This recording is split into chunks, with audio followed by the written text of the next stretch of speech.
हम हिंदी व्याकरण का विषय विकारी शब्द पढ़ रहे थे। विकारी शब्द के 4 भेद होते हैं, जिनमें से 2 भेद संज्ञा और सर्वनाम हम पिछली वीडियोज़ में पढ़ चुके हैं। आज हम विकारी शब्द का अगला भेद विशेषण पढ़ेंगे। विशेषण हमने पहले भी पढ़ा है। विकारी शब्दों के 4 भेद होते हैं, संज्ञा, सर्वनाम, विशेषण और क्रिया, जिसमें से संज्ञा और सर्वनाम हम अभ्यास सहित पढ़ चुके हैं। आज हम पढ़ेंगे विशेषण। जो शब्द संज्ञा या सर्वनाम की विशेषता, ठीक है, कौन कौन सी विशेषताएं? गुण, संख्या, मात्रा, परिमाण। परिमाण क्या होता है? मापतोल आदि बताते हैं, उन्हें विशेषण कहते हैं। जो शब्द संज्ञा और सर्वनाम की विशेषता बताते हैं उनको क्या कहते हैं? विशेषण कहते हैं। और उनकी विशेषताओं में क्या क्या चीज़ें आती हैं? उनके गुण आते हैं, उनकी संख्या आती है, उनकी मात्रा आती है, उनका मापतोल आता है, ठीक है। जैसे हम एक उदाहरण से समझ लेते हैं, जैसे कि बस में 50 व्यक्ति हैं। बस में 50 व्यक्ति हैं, ठीक है। तो हम सबसे पहले बस में 50 व्यक्ति हैं, तो इसमें विशेषता क्या, कौन सा शब्द बता रहा है? 50। कितने व्यक्ति हैं? 50 व्यक्ति हैं, तो 50 शब्द इसमें क्या है? विशेषण है, ठीक है। आगे हम देखते हैं विशेष्य। विशेष्य जिन संज्ञाओं की विशेषता बताई जाती है उनको विशेष्य कहते हैं, ठीक है। जिस संज्ञा या सर्वनाम की विशेषता बताई जाती है उसको क्या कहते हैं? विशेष्य कहते हैं। जैसे मेरा छोटा भाई बहुत शरारती है, ठीक है। मेरा छोटा भाई बहुत शरारती है, तो इसमें छोटा क्या हो गया? भाई की विशेषता बता रहे हैं, तो छोटा हो गया विशेषण, और भाई इसमें क्या हो गया? विशेष्य। भाई संज्ञा है, तो जो संज्ञा और सर्वनाम होगा वो हमारा विशेष्य होगा, और उसकी जो विशेषता बताई जाएगी वो विशेषण होगा, ठीक है।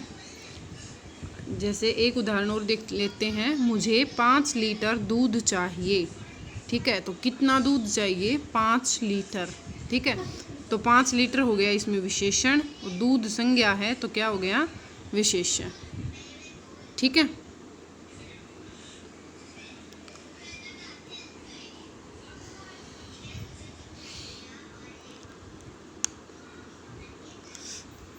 आगे हम देखते हैं, इन वाक्यों में विशेषण विशेष्य की स्थिति देखकर समझिए। तो वाक्य दे रखे हैं यहाँ पर। वाक्य, मुझे 3 मीटर कपड़ा चाहिए। तो कितना कपड़ा चाहिए? 3 मीटर, ठीक है। तो 3 मीटर इसमें क्या हो गया? विशेषण हो गया, और कपड़ा क्या हो गया? इसमें विशेष्य हो गया, क्योंकि 3 मीटर किसकी विशेषता है? कपड़े की। सुधाकर मेधावी विद्यार्थी है। तो विद्यार्थी कैसा विद्यार्थी है? मेधावी। तो मेधावी इसमें विशेषण हो गया, और विद्यार्थी इसमें मेधावी विशेषण हो गया, और विद्यार्थी विशेष्य हो गया। अगला है, कक्षा में 30 छात्र हैं। तो कितने छात्र हैं? 30। तो 30 क्या हो गया? विशेषण, और छात्र क्या हो गया? विशेष्य। वह लड़का पढ़ता है, ठीक है। तो वह इसमें विशेषण, और विशेष्य क्या हो गया? लड़का, ठीक है। वह इसमें कौन सा विशेषण है? सार्वनामिक विशेषण। आगे हम देखते हैं विशेषण के भेद, ठीक है। विशेषण के कितने भेद होते हैं? विशेषण के 4 भेद होते हैं, गुणवाचक, संख्यावाचक, परिमाणवाचक और सार्वनामिक, ठीक है। कितने होते हैं? 4 भेद होते हैं विशेषण के, गुणवाचक, संख्यावाचक, परिमाणवाचक और सार्वनामिक विशेषण। इनको हम आगे परिभाषा व उदाहरण सहित पढ़ेंगे। पहला है गुणवाचक विशेषण, ठीक है। गुणवाचक विशेषण, तो जो विशेषण किसी विशेष्य यानी संज्ञा या सर्वनाम के गुण, दोष, रंग, दशा, आकार, स्वाद आदि की विशेषता को बताए उसे गुणवाचक विशेषण कहते हैं, जैसे काली कमीज। तो कमीज की क्या विशेषता है, कैसी है कमीज, काली है। तो काली इसमें क्या हो गया, विशेषण हो गया। मीठा आम, तो आम कैसा है, मीठा, तो मीठा क्या हो गया, विशेषण हो गया। ठीक है, कमीज और आम इसमें क्या है, विशेष्य है। काली और मीठा इसमें क्या है, विशेषण है। गुण में क्या क्या बातें आती हैं, कौन कौन से शब्दों का प्रयोग होता है किसी व्यक्ति या वस्तु का गुण बताने के लिए। अच्छा, सुंदर, साहसी, कायर, दयालु, ईमानदार आदि। और दोष में कंजूस, मूर्ख, गंदा, निर्दयी, कपटी, झूठा, बेईमान आदि। ठीक है, और रंग बताने के लिए कोई भी रंग हो सकता है। ठीक है, और दशा कमज़ोर है, हल्का है, रोगी, भारी, पुराना, नया आदि। ठीक है, और आकार बताने के लिए गोला, गोल, चौकोर, ठीक है, चार, टेढ़ा, सीधा, तिरछा आदि। और स्वाद बताने के लिए खट्टा, मीठा, कड़वा, तीखा, फीका, नमकीन आदि।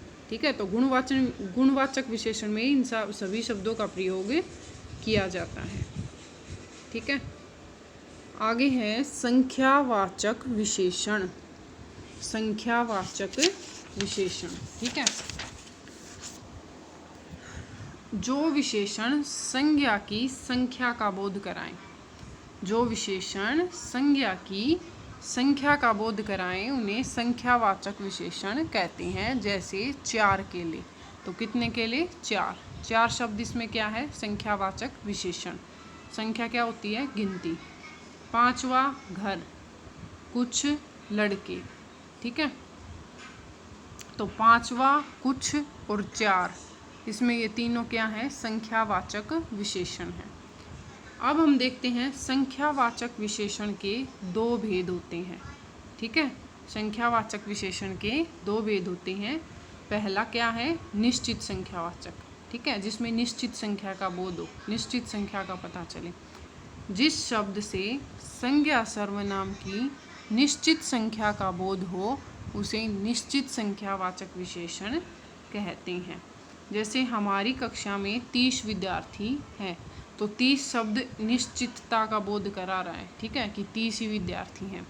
तीसरा बालक खड़ा हो जाए, पहला, दूसरा, तीसरा, ये तीसरा क्या है, कर्म सूचक होता है, कर्म को बता रहा है। तो किसको कहा है, तीसरे बच्चे को ही कहा है कि तुम खड़े हो जाओ, तो निश्चित बोध हो रहा है, इसलिए ये निश्चित संख्यावाचक विशेषण है। आगे है अनिश्चित संख्यावाचक विशेषण। ठीक है, अनिश्चित, जिसमें निश्चित न हो, पक्का न पता हो। जिस शब्द से संज्ञा सर्वनाम की निश्चित संख्या का बोध नहीं होता उन्हें अनिश्चित संख्यावाचक विशेषण कहते हैं। जैसे कुछ केले, तो कुछ शब्द से निश्चित बोध नहीं हो रहा कि कितने केले हैं। ठीक है, इसलिए कुछ यहाँ क्या है, अनिश्चित संख्यावाचक विशेषण। कई व्यक्ति, तो कितने व्यक्ति, ये भी निश्चित पता नहीं चल रहा, इसलिए कई अनिश्चित संख्यावाचक। ठीक है, अनेक यात्री, तो कितने यात्री, नहीं पता ना, निश्चित, इसलिए अनेक यहाँ पर अनिश्चित संख्यावाचक विशेषण है। और विशेष बात यहाँ पर क्या है कि संख्यावाचक विशेषण की गिनती की जा सकती है। संख्यावाचक विशेषण जो होते हैं हम उनको गिन सकते हैं। जैसे कि ऊपर केले हैं, केलों को हम गिन सकते हैं, व्यक्तियों को गिन सकते हैं, यात्रियों को गिन सकते हैं। ठीक है, अगला है परिमाणवाचक विशेषण। ठीक है, परिमाणवाचक विशेषण, तो ऐसे शब्द जो संज्ञा सर्वनाम की नापतोल या माप का बोध कराएं परिमाणवाचक विशेषण कहलाते हैं। ठीक है, तो इसमें नाप तोल, मापने वाली चीज़ों का प्रयोग यहाँ पर होगा। परिमाण का अर्थ ही क्या होता है, माप तोल या मात्रा।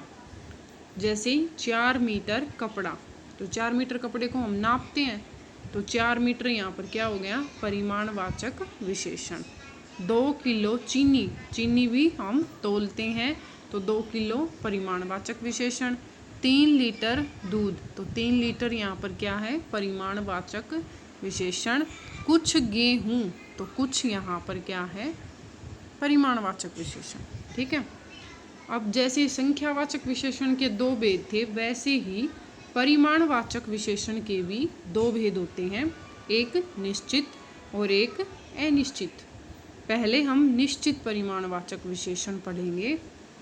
ये विशेषण किसी वस्तु की निश्चित मात्रा अथवा मापतोल का बोध कराते हैं। ठीक है, ये विशेषण किसी वस्तु की निश्चित मात्रा अथवा मापतोल का बोध कराते हैं। जैसे कि 2 लीटर पेट्रोल, तो यहाँ 2 लीटर निश्चित मात्रा है। 4 किलो आटा, तो यहाँ 4 किलो भी निश्चित मात्रा है। आगे है अनिश्चित परिमाणवाचक विशेषण। तो इन विशेषण शब्दों से किसी वस्तु की निश्चित मात्रा या मापतोल का बोध नहीं होता। जैसे थोड़ी चीनी, ठीक है, तो पता नहीं कितनी थोड़ी है। तो कम दूध, कम शब्द से भी क्या हो रहा है, निश्चित संख्या का निश्चित परिमाण का या मात्रा का बोध नहीं हो रहा है। इसलिए थोड़ी और कम शब्द यहाँ पर क्या है, अनिश्चित परिमाणवाचक विशेषण है। अब इसमें विशेष बात क्या है, परिमाणवाचक विशेषण की गिनती नहीं की जा सकती। ठीक है, और संख्यावाचक विशेषण की हम गिनती कर सकते हैं और परिमाणवाचक की हम गिनती नहीं कर सकते हैं। ठीक है, अगला भेद है सार्वनामिक विशेषण। ठीक है, इसको हम संकेतवाचक भी कह सकते हैं। सार्वनामिक विशेषण,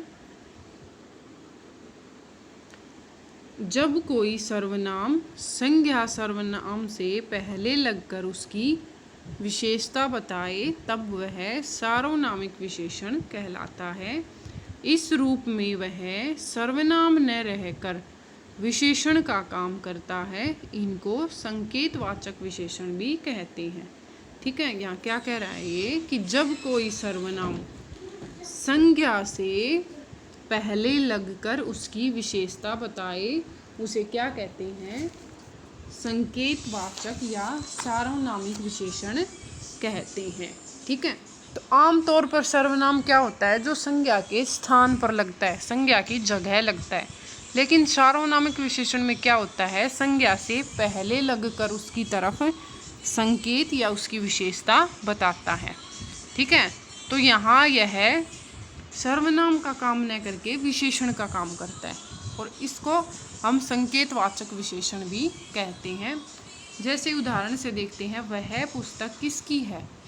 ठीक है, तो यहाँ पर वह क्या है, सर्वनाम है, लेकिन पुस्तक क्या है, यहाँ पर संज्ञा है और संज्ञा से बिल्कुल पहले आकर इसकी विशेषता बता रहा है। तो यहाँ यह सर्वनाम का काम न करके किसका काम कर रहा है, सार्वनामिक विशेषण का काम कर रहा है। जैसे यहाँ भी हम देख सकते हैं, यह महिला क्या कर रही है, तो सर्वनाम से बिल्कुल बाद में क्या है, महिला। ठीक है, तो संज्ञा के पहले लगकर जो उसकी विशेषता बताए वो क्या होगा, सार्वनामिक विशेषण होगा। तो उपर्युक्त वाक्यों में वह और यह क्या है, सार्वनामिक विशेषण है। ठीक है, अब हम देखते हैं सार्वनामिक विशेषण 4 प्रकार के होते हैं। सार्वनामिक विशेषण कौन कौन से, निश्चयवाचक, प्रश्नवाचक, अनिश्चयवाचक और संबंधवाचक। ठीक है, जैसे वह लड़का, यह कमल, वे लोग, तो इसमें वह, यह, वे क्या है, निश्चयवाचक सार्वनामिक विशेषण। और प्रश्नवाचक में कौन लड़का और क्या बात, तो कौन और क्या इसमें क्या है, सार्वनामिक विशेषण। कोई आदमी, कुछ बात, तो कोई और कुछ इसमें क्या है, निश्चयवाचक। संबंधवाचक, जो लड़का, जो लोग, तो जो इसमें क्या है, संबंधवाचक। ठीक है, अब हम सर्वनाम और सार्वनामिक विशेषण में अंतर समझ लेते हैं। ठीक है, जैसे सर्वनाम और सार्वनामिक विशेषण की पहचान में प्राय भ्रम हो जाता है, क्योंकि दोनों में समान शब्द प्रयोग किए जाते हैं। अंतर यह है कि जब ये शब्द संज्ञा के स्थान पर प्रयुक्त होते हैं तब वे सर्वनाम होते हैं, और जब संज्ञा से पहले आते हैं तब ये सार्वनामिक विशेषण बन जाते हैं। ठीक है, दोनों में क्या किया जाता है, दोनों में समान शब्दों का प्रयोग होता है, लेकिन वही शब्द जब संज्ञा के स्थान पर आ जाते हैं तो सर्वनाम कहलाते हैं, और संज्ञा के आगे लग जाते हैं तो वो ही शब्द क्या बन जाते हैं, सार्वनामिक विशेषण बन जाते हैं। ठीक है, इसको हम कुछ उदाहरणों से समझ लेते हैं। जैसे वह, कोई और कुछ, 3 शब्द हैं। ठीक है, तो यहाँ हम सर्वनाम की तरह प्रयोग करेंगे और यहाँ सार्वनामिक विशेषण की तरह। जैसे वह पढ़ रहा है, तो पढ़ रहा है इसमें क्रिया है। ठीक है, तो वह शब्द किसी संज्ञा की जगह प्रयोग है, संज्ञा की जगह प्रयोग हुआ है। जैसे हम इस सेंटेंस को बोलें कि राम पढ़ रहा है, तो राम यहाँ पर क्या है, संज्ञा है, और राम की जगह हमने यहाँ पर वह शब्द का प्रयोग किया है। तो संज्ञा के स्थान पर जो शब्द प्रयोग किए जाएं वो सर्वनाम हो गए। ठीक है, और वह लड़का पढ़ रहा है, तो वह लड़का, ये वह यहाँ लड़के की तरफ संकेत कर रहा है, तो लड़का यहाँ पर क्या है, संज्ञा। तो अभी मैंने बताया कि संज्ञा से बिल्कुल पहले अगर सर्वनाम आए तो वो सार्वनामिक विशेषण कहलाता है। अब दूसरा शब्द है कोई। कोई रो रहा है। ठीक है, कोई की जगह अगर हम संज्ञा शब्द रख के देखें, जैसे बच्चा रो रहा है, तो बच्चा संज्ञा है, तो इस बच्चे की जगह हमने कोई का प्रयोग किया है, तो संज्ञा की जगह प्रयोग हुआ, इसलिए ये कोई क्या है, यहाँ पर सर्वनाम है। और कोई बालक रो रहा है। ठीक है, तो बालक यहाँ संज्ञा, और संज्ञा से पहले प्रयोग किया है, इसलिए सार्वनामिक विशेषण। ऐसे ही कुछ, खाने को कुछ दो, खाने को कुछ लड्डू दो। ठीक है, यहाँ संज्ञा हो गई और संज्ञा से पहले कुछ आया, तो ये कुछ सार्वनामिक विशेषण। ठीक है, आगे हम देखते हैं परविशेषण। क्या है ये, परविशेषण। तो जो शब्द विशेषण की भी विशेषता बताते हैं उन्हें क्या कहते हैं, परविशेषण। जो संज्ञा और सर्वनाम की विशेषता बताते हैं वो तो विशेषण कहलाते हैं, और जो शब्द विशेषण की भी विशेषता बताते हैं वो परविशेषण कहलाते हैं। सामान्यतः परविशेषण विशेषण के गुण में वृद्धि करते हैं। ठीक है, जो विशेषण का गुण होता है उसमें वृद्धि कर देता है परविशेषण। उदाहरण में देख लेते हैं, गहरी नीली साड़ी। गहरी नीली साड़ी, तो सबसे पहले हम यहाँ संज्ञा देखेंगे, तो साड़ी क्या है, संज्ञा। कैसी साड़ी, नीली साड़ी, तो नीली क्या है, विशेषण। और कैसी नीली है, हल्की नीली है या गहरी नीली है, तो गहरी नीली, ये विशेषण की भी विशेषता हो गई, इसलिए गहरी यहाँ पर परविशेषण। ऐसे ही यहाँ देखते हैं बहुत सुंदर लड़की, तो सबसे पहले संज्ञा क्या है, लड़की। कैसी लड़की, सुंदर, तो सुंदर उसकी विशेषता हो गई, विशेषण। और कितनी सुंदर, बहुत सुंदर, तो बहुत यहाँ पर क्या हो गया, परविशेषण हो गया। ठीक है, आगे है विशेषणों की तुलना अवस्था। ठीक है, कंपैरिजन। तो व्यक्ति, वस्तु एवं स्थिति की तुलनात्मक अवस्था को ही विशेषण की तुलनात्मक अवस्था कहते हैं। ठीक है, और तुलना की दृष्टि से ये अवस्थाएं 3 होती हैं। तुलना क्या होती है, कंपैरिजन। 3 अवस्थाएं होती हैं, मूल अवस्था, उत्तर अवस्था और उत्तम अवस्था। तो तुलना की दृष्टि से विशेषण की कितनी अवस्थाएं होती हैं, 3 अवस्थाएं, मूल अवस्था, उत्तर अवस्था और उत्तम अवस्था। ठीक है, सबसे पहले हम देखते हैं मूल अवस्था। ठीक है, मूल, इसमें विशेषण का सामान्य रूप होता है। जो विशेषण शब्द होते हैं उसमें मूल अवस्था में उनका सामान्य रूप होता है, कोई तुलना नहीं होती। जैसे मैं ठंडा दूध पीता हूँ। ठीक है, तो इसमें ठंडा क्या है, विशेषण है, तो विशेषण का यहाँ यह सामान्य रूप है। दूसरा है उत्तर अवस्था। ठीक है, कंपैरेटिव डिग्री। इसमें 2 व्यक्तियों या वस्तुओं के गुण दोषों की तुलना कर एक को श्रेष्ठ तथा दूसरे को हीन बताया जाता है। ठीक है, 2 के बीच तुलना करनी हो तो किसका प्रयोग करते हैं हम, उत्तर अवस्था का, कंपैरेटिव डिग्री का प्रयोग करते हैं। ठीक है, एक को अच्छा बताना और एक को बुरा बताना। जैसे सीता राधा से अधिक सुंदर है, नीतू गीतू से कम समझदार है। ठीक है, अगली है उत्तम अवस्था, सुपरलेटिव डिग्री। इसमें अनेक वस्तुओं प्राणियों की तुलना कर किसी को सबसे अच्छा या बुरा बताया जाता है। तो कई वस्तुओं या कई लोगों में से किसी एक को बहुत श्रेष्ठ बताना या बहुत कम बताना।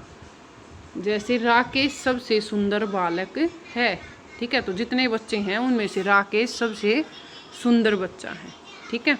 तो ये कौन सी हो गई? उत्तमावस्था। तो प्रमुख विशेषणों की तीनों तुलनात्मक अवस्थाएं यहाँ दी गई हैं, ठीक है। मूल अवस्था, उत्तरावस्था और उत्तम अवस्था। तो ये सारे क्या हैं? विशेषण शब्द हैं और इनकी हमें विशेषताएं बतानी है। जैसे मधुर, मधुर की हम उत्तर अवस्था लगाएंगे तो मधुर तर जोड़ देंगे, और उत्तम अवस्था बनाएंगे तो तम जोड़ देंगे। इसको हम ऐसे भी रिलेट कर सकते हैं, उत्तर का तर और उत्तम का तम जोड़ देंगे। श्रेष्ठ, श्रेष्ठतर, श्रेष्ठतम, तीव्र, तीव्रतर, तीव्रतम, निम्न, निम्नतर, निम्नतम, दृढ़, दृढ़तर, दृढ़तम, ठीक है। जैसे दृढ़ है मजबूत, और दृढ़तर का मतलब क्या हो गया? और मजबूत, और दृढ़तम सबसे ज़्यादा। ऐसे ही योग्य, योग्यतर, योग्यतम, कोमल, कोमलतर, कोमलतम, सरल, सरलतर, सरलतम, प्रिय, प्रियतर, प्रियतम, ठीक है। कई बार विशेषण शब्दों का संज्ञा के रूप में भी प्रयोग किया जाता है, ठीक है। जैसे भ्रष्टाचारियों ने देश को लूट लिया, ठीक है। किसने लूट लिया? भ्रष्टाचारियों ने। बेईमानों से देश को बचाओ, प्यासों के लिए पानी का प्रबंध करो। तो रेखांकित शब्द, रेखांकित, ठीक है। ये तीनों शब्द यहाँ पर क्या है? मूल रूप से विशेषण है, पर यहाँ ये संज्ञा के रूप में प्रयोग किए गए हैं, ठीक है। मूल रूप से ये तीनों शब्द क्या है? विशेषण है, लेकिन अगर हम वाक्य के हिसाब से देखें तो ये यहाँ पर संज्ञा के रूप में प्रयोग किए गए हैं। भ्रष्टाचारियों ने देश को लूट लिया, बेईमानों से देश को बचाओ, प्यासों के लिए पानी का प्रबंध करो, ठीक है। तो विशेषण के रूप में भी हम संज्ञा का प्रयोग, विशेषण शब्दों का हम संज्ञा के रूप में प्रयोग कर सकते हैं, ठीक है। हमने क्या क्या पढ़ा उसका एक बार रिवीजन कर लेते हैं। संज्ञा सर्वनाम की विशेषता बताने वाले शब्दों को विशेषण कहते हैं। जिसकी विशेषता बताई जाती है उन्हें विशेष्य कहते हैं। 4 भेद होते हैं: गुणवाचक, संख्यावाचक, परिमाणवाचक, सार्वनामिक। सर्वनाम और सार्वनामिक विशेषण में अंतर होता है। विशेषण की भी विशेषता बताने वाले शब्द को परविशेषण कहते हैं। विशेषण की 3 तुलनात्मक अवस्थाएं होती हैं: मूलावस्था, उत्तरावस्था और उत्तमावस्था। उपसर्ग प्रत्यय जोड़कर भी हम विशेषणों की रचना कर सकते हैं, ठीक है। उपसर्ग और प्रत्यय जोड़कर भी हम विशेषणों की रचना कर सकते हैं।